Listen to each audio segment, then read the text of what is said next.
So I always thought it was like a great hedge. You know, your son or daughter might be an incredible athlete at age 14 or 16.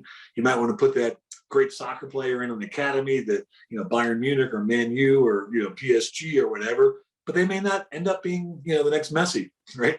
Yep. In the US system, you can do that, right? You can play great tennis at Georgia or at Stanford or wherever, and get a great education, you know? Yeah. And if you're good enough to play tennis, more power to you.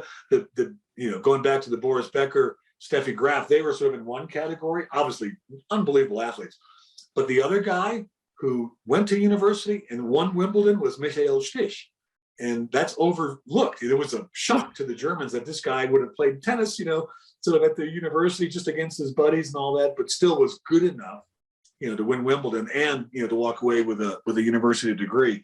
So I think our American system, you know, has that hedge, and that's good because, you know, as you know, it's hard, very hard to be a professional athlete. Very few people have that opportunity, and they should rely on, you know, their education, which, you know, comes basically at no cost to them.